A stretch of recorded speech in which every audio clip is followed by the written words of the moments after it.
anak penjual gorengan dari pojokan terminal. Setiap sore, sebelum matahari tenggelam di balik deretan bus antar kota yang berjejer seperti raksasa berasap, Raka duduk di samping gerobak gorengan milik ibunya di Terminal Situbondo. Terminal itu bukan sekadar tempat orang datang dan pergi. Baginya, itu adalah dunia kecil yang mengajarkan Arpi bertahan hidup. Di sanalah ia tumbuh, bermain di antara debu dan suara mesin diesel, belajar berhitung menggunakan uang receh dari pembeli, dan memahami kerasnya hidup jauh sebelum ia benar-benar dewasa. Bau minyak panas yang menguar dari wajan besar menjadi aroma yang akrab sejak ia masih balita.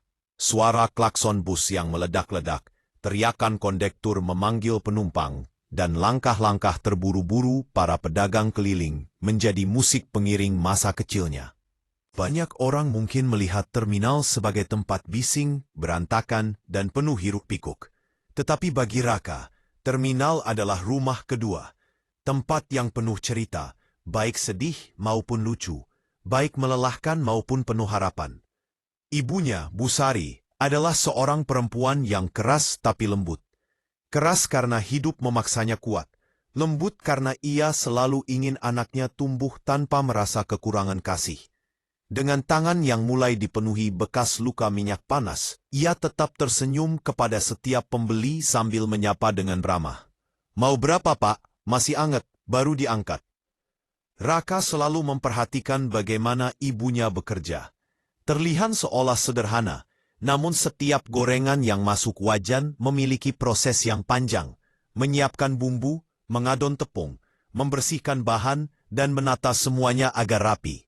Ia belajar bahwa pekerjaan kecil pun membutuhkan ketelatenan besar.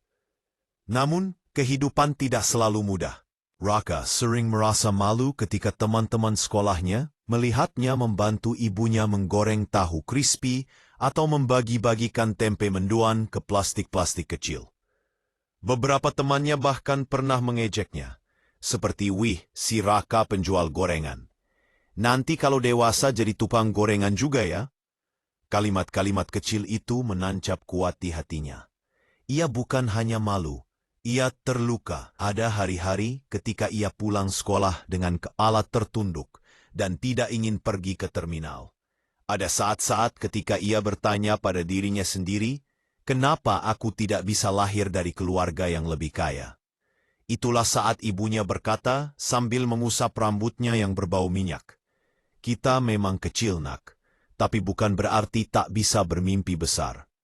Raka tidak selalu mengerti kata-kata itu ketika masih kecil. Namun, semakin ia tumbuh, semakin ia memahami maknanya. Mereka mungkin tidak punya banyak uang, tapi mereka punya kesempatan. Kesempatan untuk belajar, berusaha, gagal, bangkit, dan mencoba lagi. Sejak saat itu, ia mulai membantu ibunya bukan dengan rasa malu, tetapi dengan rasa tanggung jawab. Ia mencatat setiap pesanan gorengan, menghitung modal harian, menghitung berapa banyak tahu dan tempe yang dibutuhkan esok hari, dan bahkan mulai mencoba menaksir keuntungan. Raka kecil yang dulu malu, kini mulai melihat gorengan bukan sebagai simbol kemiskinan, tetapi sebagai potensi. Ia menyadari satu hal sederhana namun penting. Meski sederhana, gorengan bisa menjadi bisnis besar jika dikelola dengan benar. Raka mulai tumbuh sebagai anak yang tak hanya rajin, tapi berpikir maju.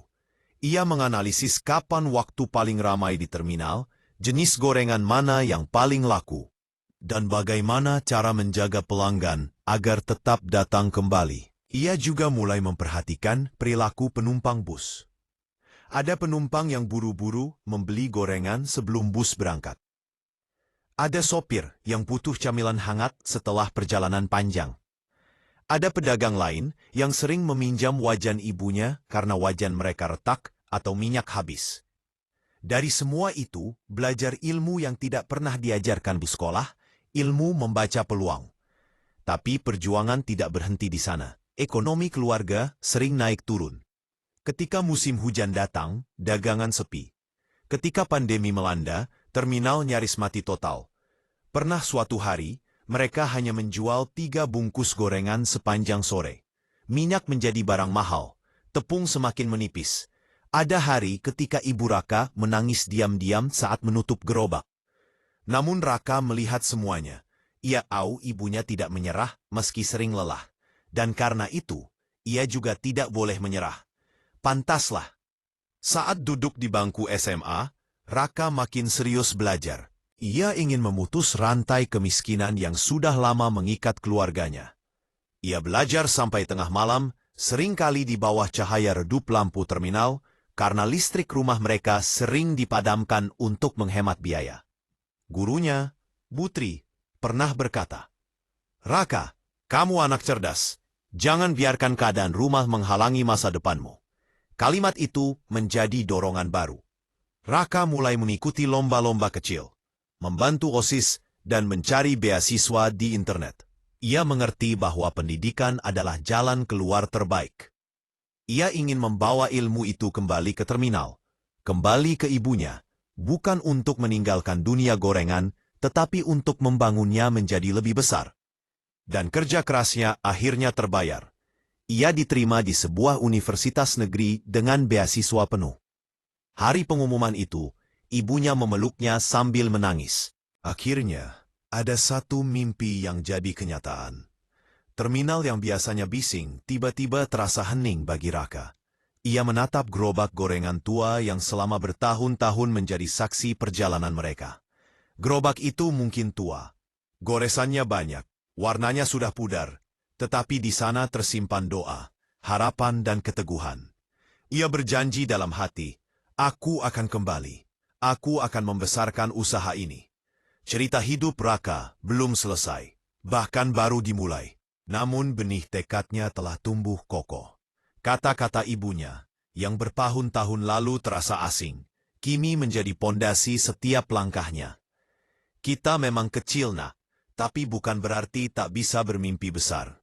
Dan dari pojokan terminal yang berdebu itulah, mimpi besar seorang anak bernama Raka mulai bertunas, pelan tapi pasti menuju masa depan yang lebih terang. Menjadi mahasiswa, membawa mimpi dari terminal. Kerja keras bertahun-tahun akhirnya terbayar. Raka diterima di salah satu universitas negeri di Jember, jurusan manajemen bisnis. Jurusan yang selama ini hanya bisa ia bayangkan dari poster-poster kampus yang menempel di dinding sekolah. Ketika pengumuman itu muncul di layar ponsel jadulnya, ia tidak langsung percaya. Ia mengecek berkali-kali, memastikan nama itu benar-benar namanya, Raka Adi Pratama. Ibunya menangis sambil memeluknya erat. "Kamu benar-benar bikin ibu bangga, Nak." Itu adalah momen yang akan terus ia kenang seumur hidup. Masuk dunia kuliah bukan hal mudah bagi anak penjual gorengan dari pojokan terminal. Modal yang ia punya hanya keberanian, beasiswa dan pengalaman menggoreng sejak kecil. Rumahnya jauh dari kampus. Kos-kosan pun harus dipilih yang paling murah. Kamarnya kecil, ventilasinya minim, cat dindingnya mengelupas. Tapi baginya itu sudah lebih dari cukup. Hari pertama kuliah menjadi pengalaman yang membuka mata. Ketika ia melangkah ke halaman kampus yang luas, dengan gedung-gedung megah dan mahasiswa yang berseliweran, ia merasa seperti masuk ke dunia lain. Teman-teman seangkatannya datang dengan sepatu mahal, laptop baru, dan aroma parfum yang mewah. Sementara ia hanya membawa buku lusuh, pulpen yang tintanya kadang macet, dan pas hasil diskon pasar yang ia beli setelah membantu ibunya berjualan 2 minggu penuh. Sesekali ia merasa kecil. Namun setiap kali keraguan itu muncul, ia mengingat kata-kata ibunya. "Kita memang kecil, Nak. Tapi bukan berarti tak bisa bermimpi besar." Meskipun berbeda latar, semangatnya tidak kalah. Ia duduk di barisan depan, mencatat semua materi, dan tidak pernah melewatkan kesempatan bertanya.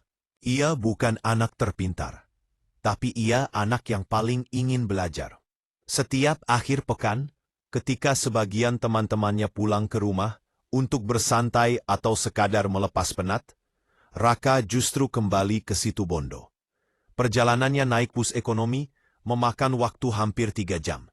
Namun ia tidak pernah mengeluh. Baginya pulang berarti membantu ibunya di gerobak dan memastikan bisnis kecil itu terus berjalan. Terminal Situbondo selalu menyambutnya dengan suasana yang sama. Bus tua yang parkir berjejer, bau solar bercampur debu, dan teriakan kondektur yang tak pernah berubah. Tapi bagi Raka, tempat itu bukan lagi simbol keterbatasan, melainkan titik awal mimpinya.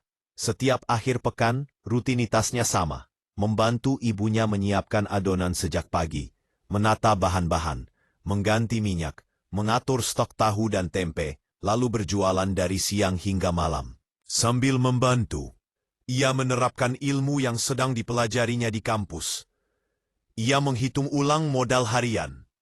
Ia mencatat pengeluaran secara rapi di buku khusus. Ia mulai menganalisis mana gorengan yang paling banyak dijual. Ia bahkan mulai menyadari bahwa jam 16 PM sampai dengan 18.30 adalah jam paling ramai. Banyak penumpang yang lapar setelah perjalanan jauh, terutama sopir dan kernet bus. Ibunya tidak begitu mengerti istilah manajemen stok atau strategi pemasaran.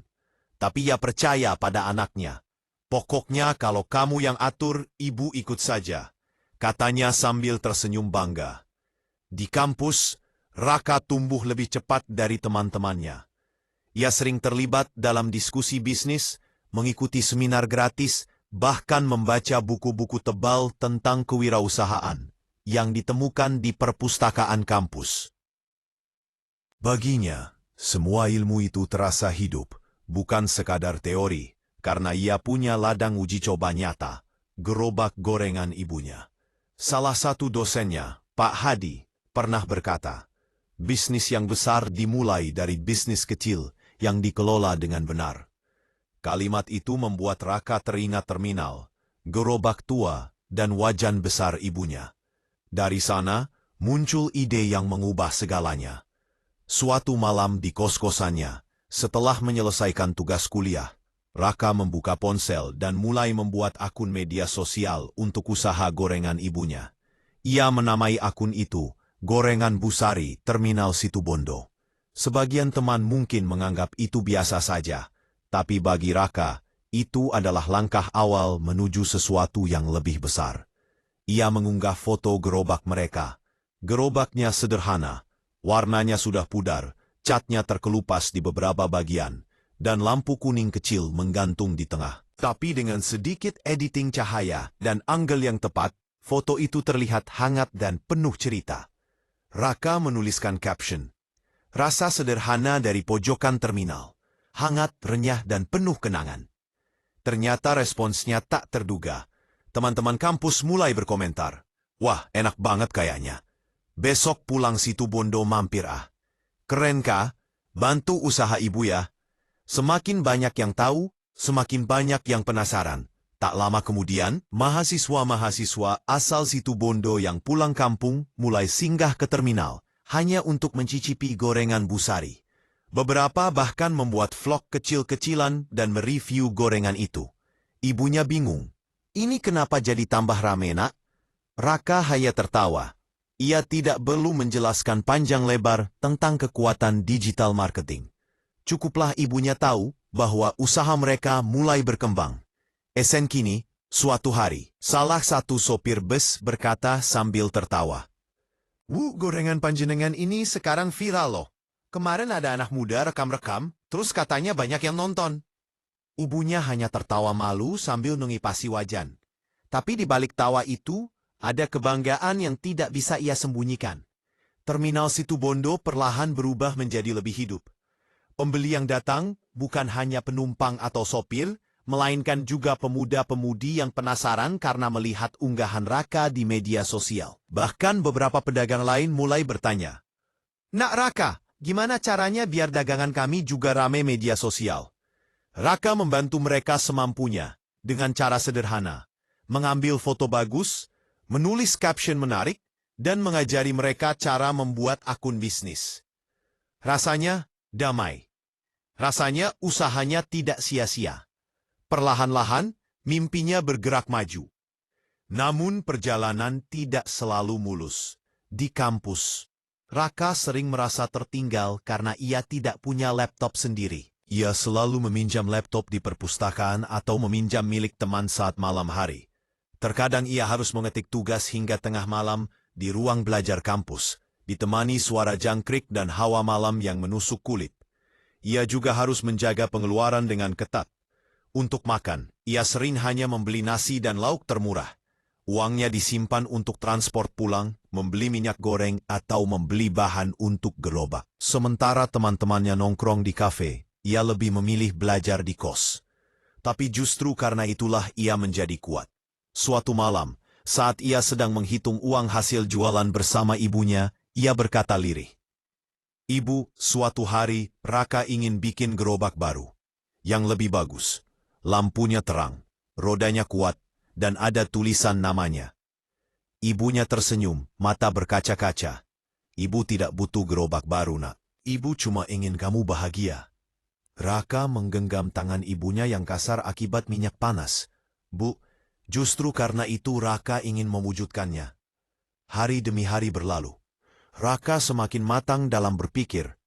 Ia belajar membuat rencana bisnis sederhana, menghitung proyeksi keuntungan, mempelajari cara menarik pelanggan, dan memahami bagaimana mengelola usaha kecil agar bisa berkembang.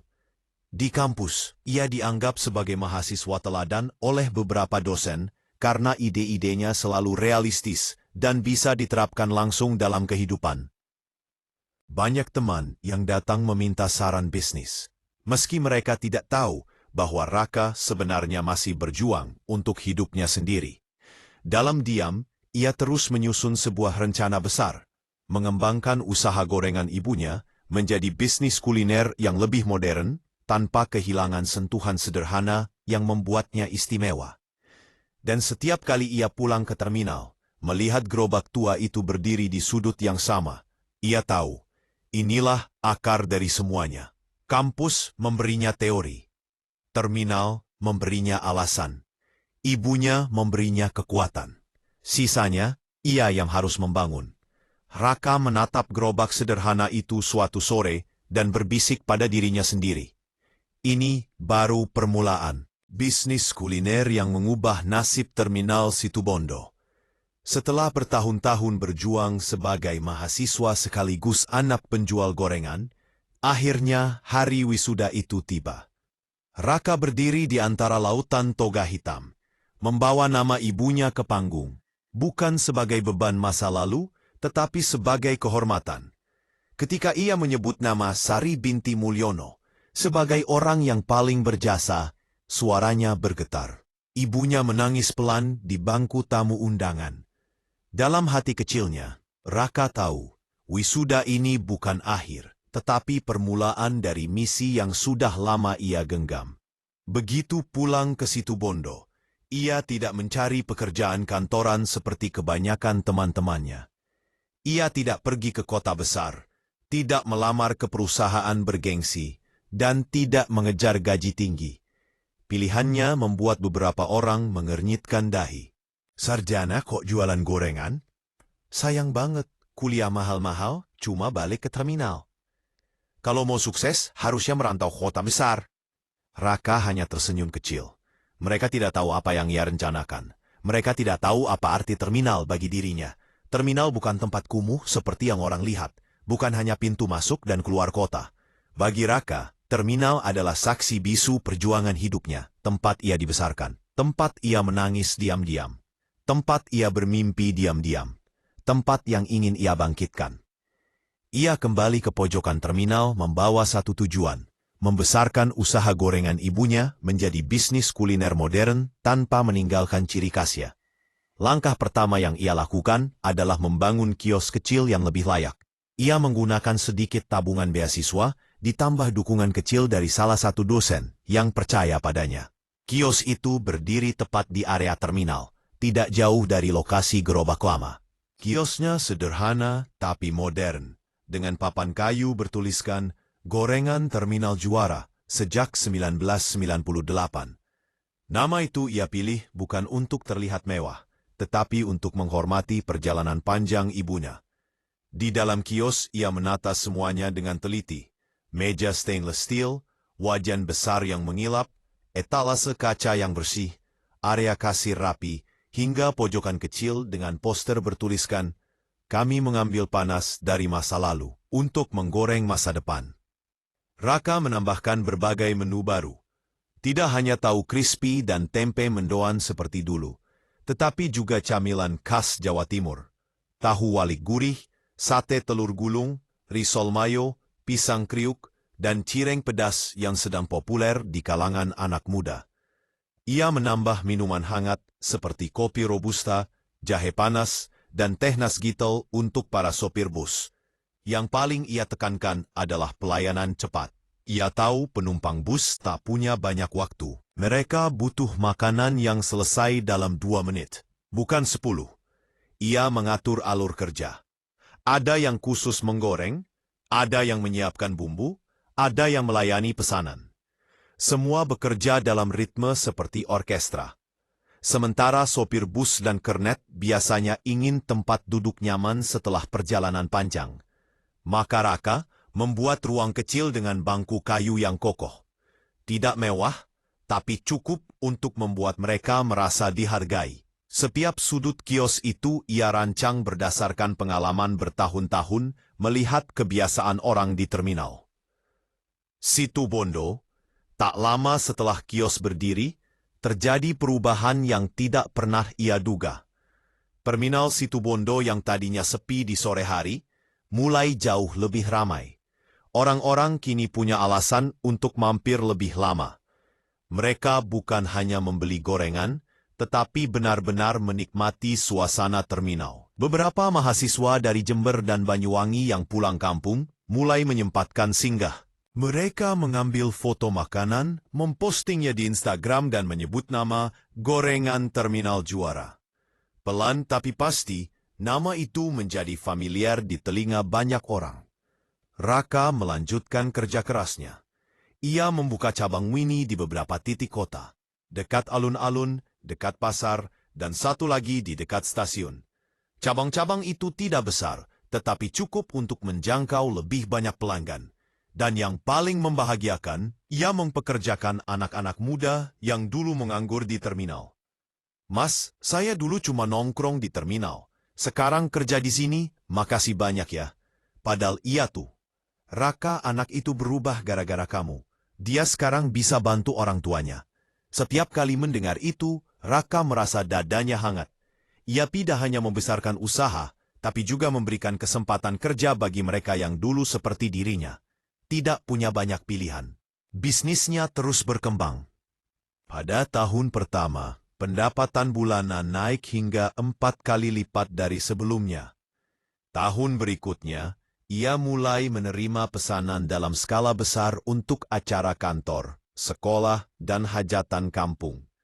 Ia bahkan mulai bekerja sama dengan beberapa bus AKAS dan PO lainnya untuk menyediakan camilan khusus bagi penumpang jarak jauh. Semua itu membuat berita tentang anak penjual gorengan yang menjadi pengusaha muda tersebar kemana-mana. Wartawan lokal datang, membuat liputan singkat. Komunitas UMKM mengundangnya untuk berbagi cerita. Bahkan beberapa pejabat daerah ikut bangga dan menawarkan bantuan kecil agar kiosnya semakin berkembang. Terminal Situbondo pun berubah wajah. Bukan lagi terminal lelah yang dipenuhi debu dan bau solar, melainkan titik kuliner kecil yang ramai dari pagi hingga malam. Banyak pedagang lain mengikuti jejaknya, membersihkan kios, membuat menu baru, belajar melayani pelanggan lebih baik. "Gara-gara kamu, terminal ini jadi hidup lagi," kata seorang pedagang bakso. "Semoga usahamu makin maju, nak," ucap seorang sopir bus sambil menikmati kopi panas. Raka hanya tersenyum. Ia tidak pernah bermimpi sebesar itu. Ia hanya ingin membuat ibunya bahagia dan memberi kehidupan yang lebih layak. Tapi ternyata, usaha kecil itu memberikan dampak jauh lebih besar. Di balik semua kesibukan, ada satu hal yang paling membuatnya bangga. Melihat ibunya duduk di sudut kios baru, tersenyum sambil melayani pembeli. Tidak seperti dulu, yang harus berdiri berjam-jam di depan gerobak tua, tangan sakit karena beratnya wajan, wajah lelah karena panasnya asap minyak. "Bu, sekarang ibu tinggal jadi supervisor saja," goda Raka suatu hari. Ibunya tertawa kecil. "Ibu cuma bahagia lihat kamu kerja di tempat yang dulu kamu benci." Raka menatap ibunya, dan untuk pertama kalinya ia menyadari betapa jauh mereka telah melangkah. Dulu ia malu berdiri di dekat gerobak. Kini ia bangga berdiri di kiosnya sendiri. Dulu ia takut terlihat berbeda. Sekarang ia mendidik banyak pemuda untuk berani bermimpi seperti dirinya. Usaha itu bukan lagi sekadar kios gorengan, bukan lagi sekadar sumber penghasilan. Usaha itu sudah menjadi cerita hidup, warisan keluarga, dan simbol perubahan. Kini semakin banyak orang bertanya kepada Raka, "Bagaimana kamu bisa sukses? Rahasia bisnis kamu apa? Kenapa kamu bisa bangun dari bawah begitu cepat?" Raka tidak pernah memberikan jawaban berbelit-belit. Ia tidak menyebut teori kuliah, tidak menyebut strategi pemasaran, tidak menyebut modal atau jaringan. Ia hanya tersenyum dan berkata, "Aku hanya mengambil panas dari wajan masa lalu menggoreng masa depanku sendiri." Jawaban itu sederhana, tetapi mengandung makna dalam. Bahwa semua perjuangan, semua rasa malu, semua kepahitan yang ia rasakan dulu, ia jadikan bahan bakar untuk membangun masa depan yang lebih indah. Dan di pojokan terminal yang dulu menjadi tempat ia belajar arti bertahan, kini ia berdiri sebagai bukti bahwa mimpi tidak pernah salah alamat, asal seseorang cukup berani datang menjemputnya.